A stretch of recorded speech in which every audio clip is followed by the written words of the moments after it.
good morning and welcome back to the Kristin Omdahl Show. This is episode 1129 and we're here live in Southwest Florida in my studio with our special guest, baby Bjorn. He has decided to grace us with his presence today and we certainly appreciate it. I know I do. And what else? It's also Tuesday. Happy Tuesday, also known as Giving Tuesday, and the episode that we dedicate to Shawls for Sharing, my charity where we raise money for domestic violence survivors and raise awareness for giving and being charitable in general. If you are joining me live, please say hello. So far, I see Val and Judy G. Good morning. Hi, Joe. Good morning. Hi, Edna. Judy K, good morning. Judy W, good morning. Hi, baby Bjorn. I don't know if you noticed, but Bjorn was modeling the Alicia knit shawl pattern in our thumbnail this morning. At first, I was taking a photo with a different theme in mind because we're going to talk about converting the X's and O's chart today into crochet. So I originally tried to do a thumbnail with holding the shawl and holding a crochet hook for a subtle hint, and Bjorn decided to grace us with his presence in the photo, but from his backside, and it wasn't very attractive, if you would get what I'm saying. And so I had to redo the shot, and I said, oh yeah, baby Bjorn, now you can try on the shawl. And he's such a good sport. Of course, he went along with it and he let me put it on him. Because you're such a good boy. Yes. Hi, Donna and Edna, Marlene, Carrie, Geraldine, Donna T and Donna C. Good morning. Hope everybody's having a great day so far. So yeah, what I was starting to say is, as promised earlier in the quarter, I said that I would be converting the Alicia knit shawl into a variety of projects, including talking about how to make the shawl pattern simpler if you didn't want to add the X's and O's, and how to use those X's and how to use the X's and O's charts for other applications, including doing a lace version in knit. We also did a cluster stitch version in crochet, and today I'm releasing a free download. It is not available quite yet. The chart is done, but the written instructions and the sample are not done. So if you would like to sign up for the wait list for the free crochet download where I convert the X's and O's chart into filet crochet, the link is right here. And we will talk about all of this a little further, but first I would like to thank our sponsors for today's episode and for this quarter, and they are I Like Knitting Magazine and Ancient Art Fibers. Ancient Art Fibers not only donated the gorgeous yarn to make the beautiful Alicia knit shawl pattern, but they're also offering a giveaway. There are 3 giveaways this quarter actually, and just like last quarter, the grand prize is 2 balls of Lascaux DK yarn, which is what you would need to make this shawl. You can sign up to win that at the giveaway on the knit shawl pattern and also on the Shawls for Sharing page. Judy has shared links to both of those already this morning. You can sign up in a variety of ways there. There will be 3 prizes released. One will be 2 balls of the yarn. The second prize will be a free ebook of your choice on my website, and the third prize is a free pattern of your choice on my website. It's really important to me that I give you a choice. It's always been important to me because I offer a wide variety of patterns and books, and I want to make sure your prize is something that is valuable to you, not necessarily just a random prize. So it will be your choice, and you will be notified if you're a winner around the 2nd of January. Also, Ancient Arts is offering a discount. If you use the coupon code provided on my website, you can get 15% off the kit to make this shawl. Judy is sharing the link for that right now along with the coupon code. And if you don't want to remember all this while we're live, you can always go and follow any of these links after the show. Also, I Like Knitting Magazine, our second sponsor, they're offering a great deal right now too. $5 to join the membership of the magazine, and you get access to all of the patterns and all of the issues. So that's a great deal too. If you have any questions about our sponsors or any of the offers that they're giving or the giveaway or anything in general, please always feel welcome to ask your questions here in the comments. I get notified from them and I do reply to them. Let's see, what is that? Okay, we'll answer that after the show. I do the show on my phone, so sometimes I get notifications there. Anyway, where was I? Where was I? I was going to say something.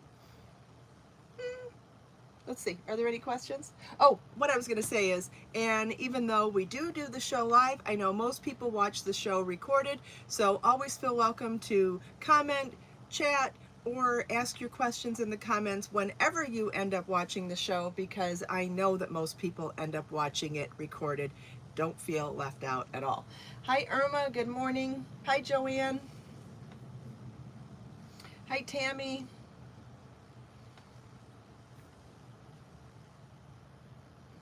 Bjorn, everybody's saying hi to you too, sweetheart. Everybody's saying hi to you too. Okay, so how am I going to show the chart? I don't think it's really going to show up on camera very well this morning, but if you follow the link to the free download page where I'm going to be offering the filet crochet version of the Alicia Knit Shawls X's and O's pattern, does that show up at all? Yeah, it kind of shows up. So that's the chart that I will be offering for free. You can even see the X and O in it, can't you? If you kind of blur your eyes a little bit, can you see how the solid sections of the filet crochet, you can actually see the X and O in there? I can see them from this distance. That's really awesome, isn't it? So basically, and if you want, I can teach you how to do this as well. So filet crochet, see how, let's see if we can zoom this in a little bit. We're going to zoom in on the knit chart at first. So basically what I'm doing is, see how each one of these squares is representative of a knit stitch in the original chart. So each one of those squares in filet crochet, I'm counting as 2 double crochets. So anywhere that it's a blank, it's a chain 1 double crochet, and anywhere where it's a solid dot stitch, we're doing 2 double crochets. So you end up doing twice as many stitches, because that's how you would represent filet crochet. So now that I've said that, can you see how that first row, even it's chain 1 double, chain 1 double, chain 1 double, where it's a blank square in the knit pattern, in the knit chart, and then it's double crochet, or 2 double crochets where it's a dotted stitch. So let's go back there again, and can you see on that first row how we're representing that from one to the other? And if that doesn't make sense to you, that's okay. That's why I'm making the chart and making the written instructions and sharing it with you, so you don't have to convert it. But if anybody would like a blog post article where I share how to convert other charts into filet crochet, I would be happy to do that. Just leave me a comment here, preferably when the video is in the recorded stage, so that your comments stay. If that's something you would like me to teach you how to do, I would be more than happy to do it. Otherwise, if you just want the free download of turning this particular X's and O's chart into filet crochet, just follow that link and click the waitlist button, share your email, and you'll be notified as soon as it becomes available.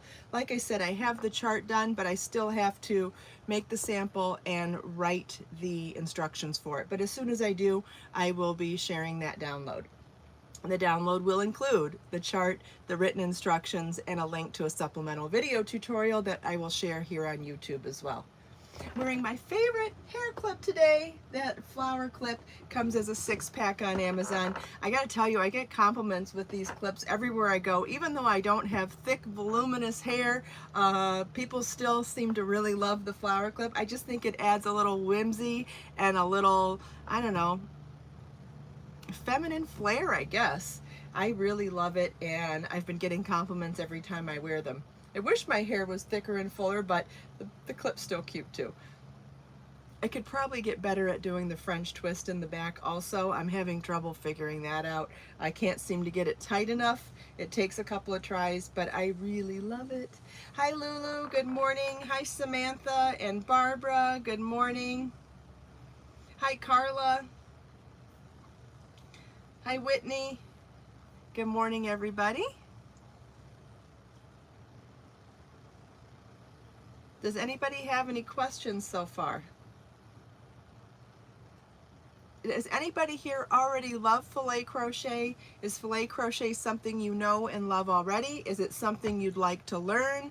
Is it something you don't care about? I'd love to hear your thoughts on that as well.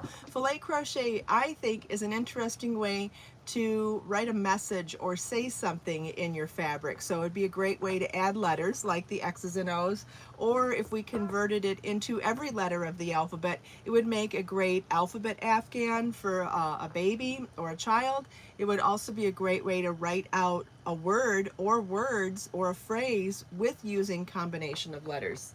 Marlene would love to learn filet crochet. Awesome. It's a lot easier than it may sound. Donna wants to learn filet crochet too. Wonderful. Okay, well this can be a great introduction then, because literally all you need to do filet crochet is chain and double crochet. Do you already know how to do chain and double crochet? Most likely you do. Lulu has not tried filet crochet. Yeah, as long as you can do a chain and a double crochet, you can absolutely do filet crochet. You can do it in anything from tiny steel hooks and very thin lace weight yarn to any size yarn. Hello, Bjorn.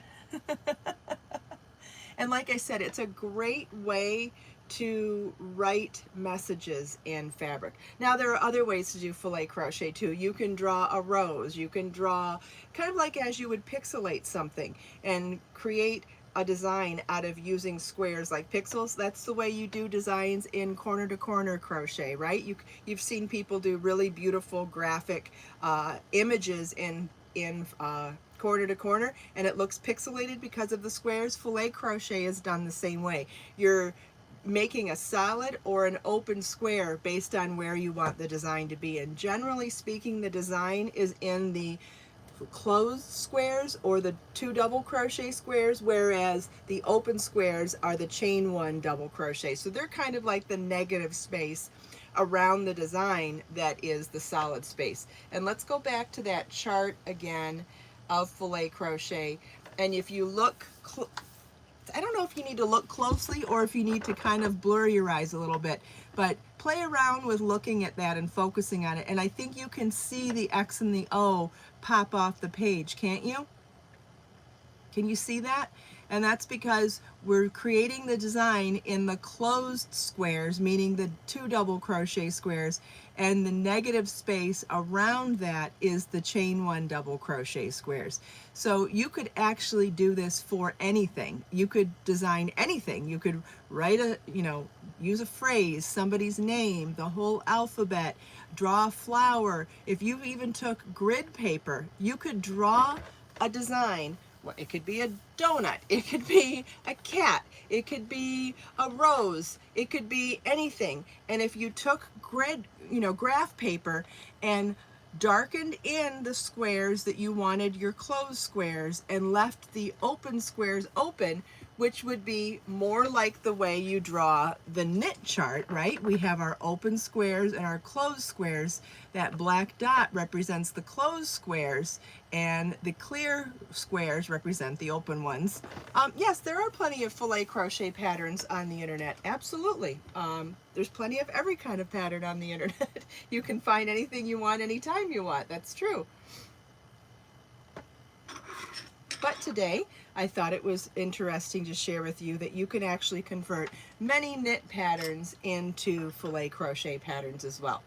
And you, with your own grid paper, you can do it yourself and design anything you possibly could want.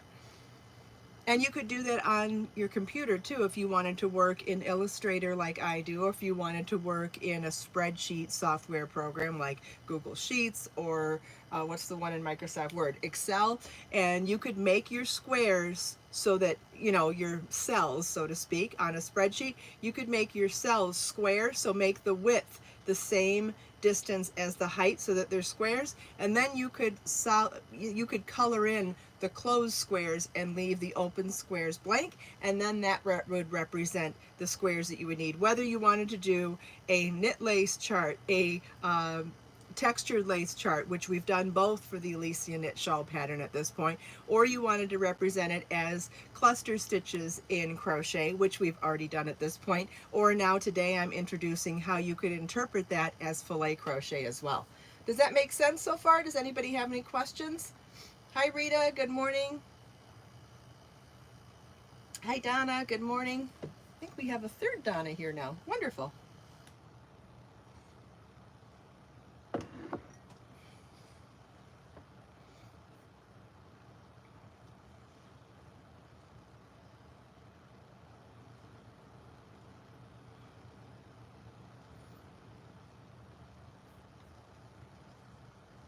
Just want to pause and make sure there aren't any questions. Right, baby Bjorn? And then next week, I believe, will be our last week for the Alicia knit shawl pattern quarter for Shawls for Sharing, which means the first week in January will be our next shawl pattern, which will be crochet this next time. And I'll explain more of that about that when the time comes. Hi JJ, hi Joan, good morning. Judy, the Donnas outnumber the Judys today. That's funny.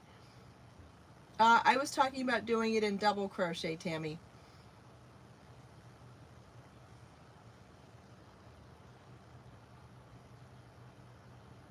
But yeah, you can play around with different heights of stitches too. If you wanted to experiment with trying filet crochet in a taller stitch like a treble crochet or double treble crochet, or if you wanted to experiment with a shorter stitch like a half double crochet, you can. So what will happen is it will adjust the size of your letters, right? So if you do taller stitches, you'll have taller and skinnier letters, and if you do shorter stitches, you'll do more condensed stitches, and they'll be condensed height-wise and spread out a little more width-wise. They'll have the illusion of that anyway. But try them all and see which ones work for you. That's the beauty of experimenting with different stitches and different techniques. You know, understanding the fundamentals well enough that you can experiment, just like Picasso says, learn the rules so you know how to break them. I may have paraphrased that, but I think you know what I mean. The more you understand a technique, the more likely you are to be able to successfully branch off from it and experiment with things on your own. And even if you don't understand, you can still experiment. You may like some things and may not, but that's how you learn. Experimenting, whether it's failures or successes or a combination of the two, they're all wonderful learning experiences. So always be kind to yourself when you're experimenting and trying something new. Does anybody have any other questions? Because that's a great question about stitch height, and that's something else that you could totally experiment with. I've also seen filet crochet done in larger squares. I'm representing it as chain one double crochet squares or 2 double crochet squares. You could also convert that to 2 chains. So it'd be chain 2 double for an open square and 3 double crochets for a closed square. You can try that as well. There are lots of different ways to do filet crochet, just like there's lots of different ways to do all sorts of things. And yeah, just try and see which works for you. So if you made your squares wider like that with 3 stitches instead of 2, what's that going to do to your shapes? It's going to make them look wider also. They'll be wider and it'll have the illusion of being stretched wide and shorter. Yes, you could absolutely make a sweater with initial on the front, Lori. Absolutely. You could convert any letter into a filet crochet like I did with these X's and O's. If I see enough interest in it, I would be happy to share the whole alphabet, but for the moment, I've been really enjoying, through our Shawls for Sharing initiative every Tuesday, is interpreting whichever pattern I'm promoting to raise awareness and to raise funds for the charity. I've been promoting how to interpret those patterns in multiple ways. So at the moment, it made sense to interpret this into filet crochet with that X and O. But if there's enough interest going forward, I could certainly do the whole alphabet. So that's another thing to leave me a comment about later today. Not in the live chat, because I have no way to hang on to that information. It goes by and goes away. So if you would like to share your input on that as well, please feel welcome to leave a fixed comment when the show is no longer live. Tammy made a curtain one time for a bathroom window in filet crochet 40 years ago. Yeah, filet crochet's been around a long time. Very traditional technique in crochet. I'm glad that sounds awesome to you, Marlene. If you would like, if it's not too much trouble for you and you can come back when the show's in the recorded mode, when we're no longer live, I would love for you to share your feedback there as well. I have a better way of tracking everybody's requests when they're in the fixed comments, if that's okay. If not, you know, it's fine too.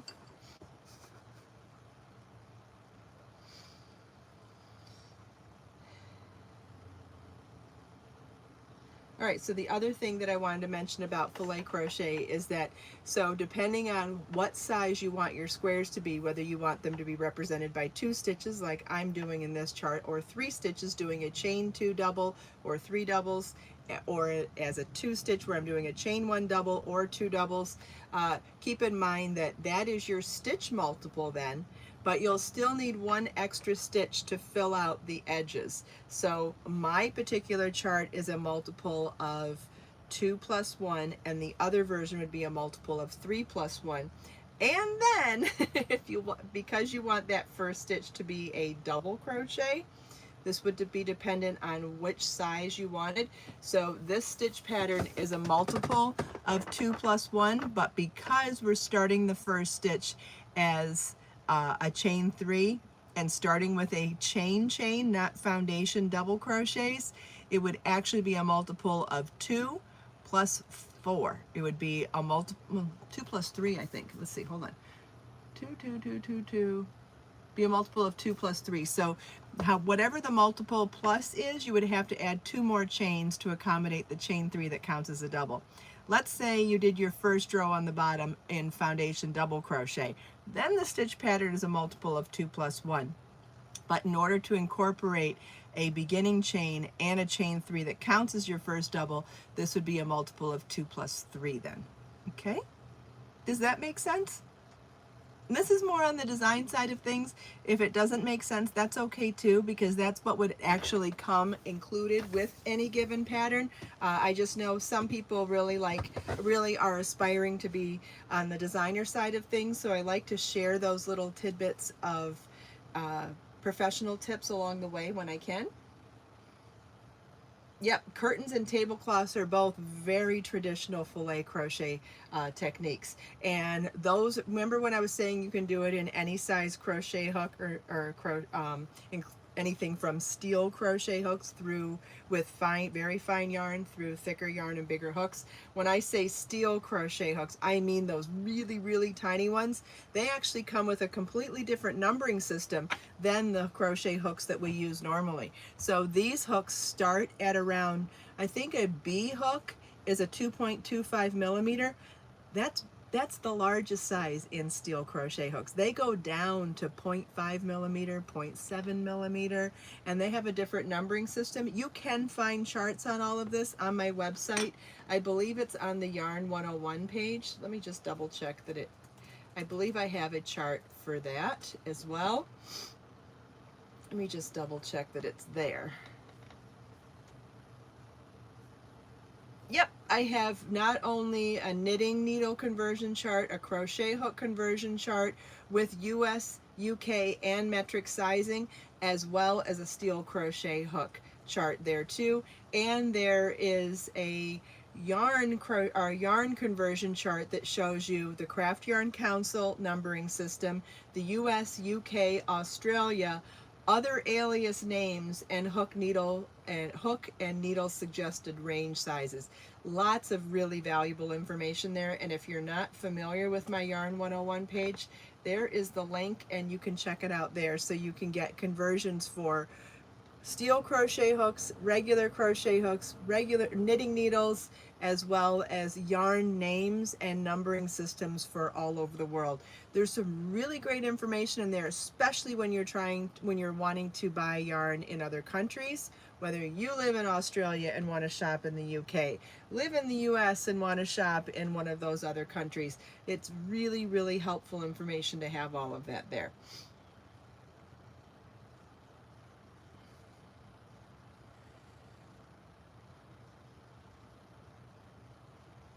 That's awesome, Joe. Do you still have your grandmother's tablecloth using fine thread and a small steel hook? That would be really cool to see. Yes, Barbara, you're right. That would have been a lot of work that Joe's grandmother did. Very cool to see that kind of fine work, especially nowadays where we feel really overwhelmed by that much work. It really, and to be able to appreciate how much more work that is than working in a worsted weight or a DK weight yarn or even a sport weight yarn, to appreciate how much more work that is amazing. You know what, Tammy, it's okay if you have an aversion for steel hooks. We can still appreciate the work of others and enjoy what we do. We don't have to like every aspect of a craft to be an enthusiast. Always remember that. It does not make you less of an enthusiast to not like every single aspect of a craft. Maybe you love to knit, but you don't like intarsia. Maybe you like to knit, but you don't like lace. That's okay. Maybe you like crochet, but you don't like steel hooks and fine work. Maybe you don't like super chunky things. Maybe you don't like cotton. Maybe you don't like wool. All of it's okay. Whatever brings you joy in your crafting endeavors is perfectly fine. You do not have to like everything to be an enthusiast. I can't say that strongly enough. I don't want you to ever feel like you're less because you don't know or don't want to learn an aspect of a craft when there's other aspects of it that make you happy. That's good enough. If there's anything you can take away from me, from my show, from today's episode, whatever brings you joy is good enough. Don't let anybody tell you otherwise, please. I couldn't mean that more if I tried.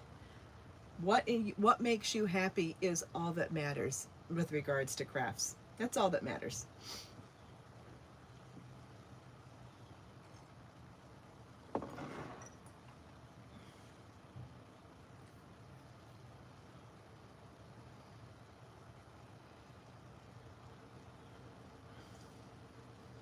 Does anybody have any other questions? That's really a great tone to leave on, though. Don't you agree, Baby Bjorn? Whatever makes you happy, right? What makes Baby Bjorn happy? He liked going outside this morning, and he wants to go back outside. I have an appointment in a few minutes, though, so it'll have to be after that. But it's very chilly here right now. We're going down to 38 this weekend. I can't remember the last time we felt that temperature. But we'll have plenty of blankets, Baby Bjorn. We'll be fine.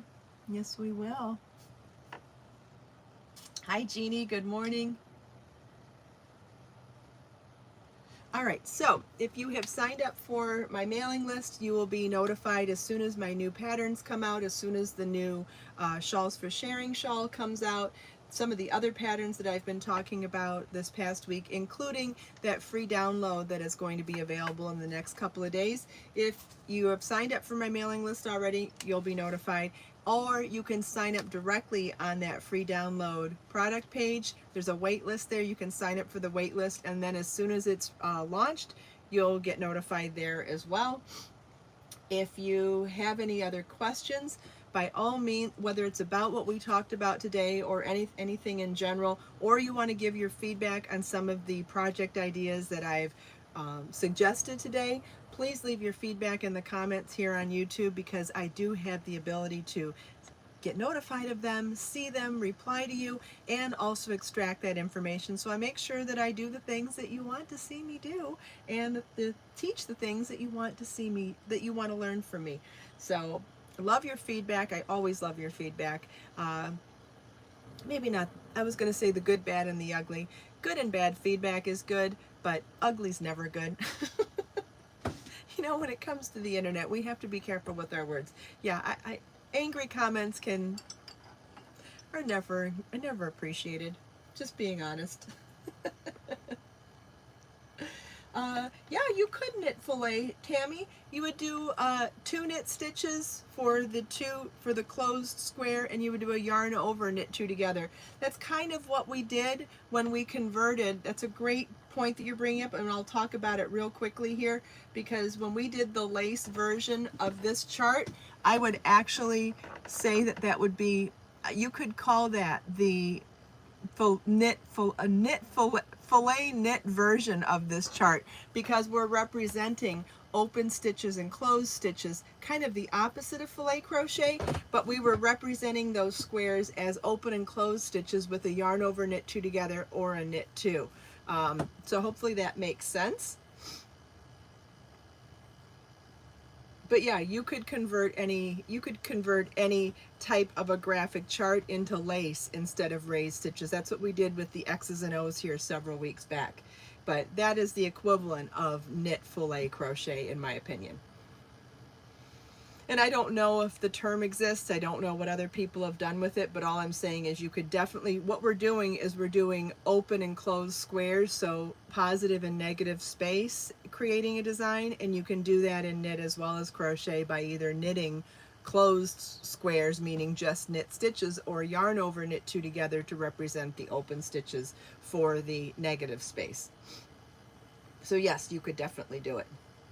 Great question. Thank you so much for all of the feedback and the great questions today. The show is so much better because of all of you, all of the community, the chat. I hope you enjoyed everything that I showed you today, chatting with me and everyone else. It's so awesome. Don't forget to leave your comments if you have more questions or want to share your feedback with me.